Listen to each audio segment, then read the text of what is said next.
When I saw that Weymouth had advertised this paperback book sale to support the library, this is great. There are books I haven't read yet. And I brought my list, and I filled in a few holes. Now I have about 10 books here.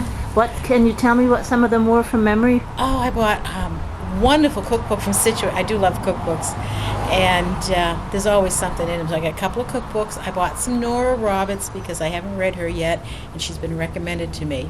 So I am going to pack them in my suitcase for my vacation so that I don't read them before I go, because I read about a book a day. Why do you love to read so much? I've always read. When I was a little girl growing up in Weymouth, they had this section in the children's library with biographies, and they were fascinating.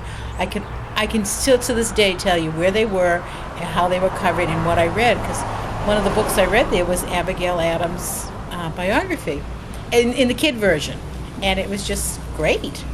So I've never stopped. How do you find the time to read, or how do you quiet down your life? I read about 100 pages an hour, so it's not hard. And I get up, I'm a morning person, so I'm the first one up, and I have to be a little quiet in the house while everybody else is sleeping. And so I usually have about 2 hours there to read. I have a Kindle, and I've used that mostly for when I'm studying genealogy, because I find that fascinating, because there are stories there to be read.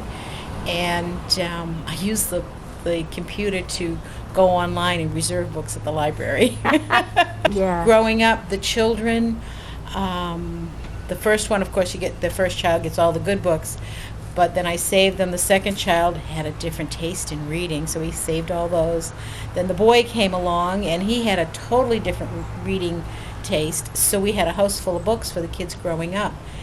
And I read to them every night, which was a nice, close, cuddle-up time for us. And then they just took off on their own. They're all readers. I could call this interview with a book lover. My husband calls me a bibliophile. My husband's name is Mark Duff. Does he read? Or does he is a reader. He likes to read about generals of World War II and the admirals. He finds their leadership tidbits very interesting, because he's the fire chief in Hingham. Well, for all these books, 1, 2, 3, 4, 5, 6, there's about, I'd say 20 books here, and I paid $5. Amazing, huh? Oh, it's wonderful. Yeah. It's heaven. And when I'm through reading them, I will pass them on to my girlfriend, and she in turn will pass them on to someone else.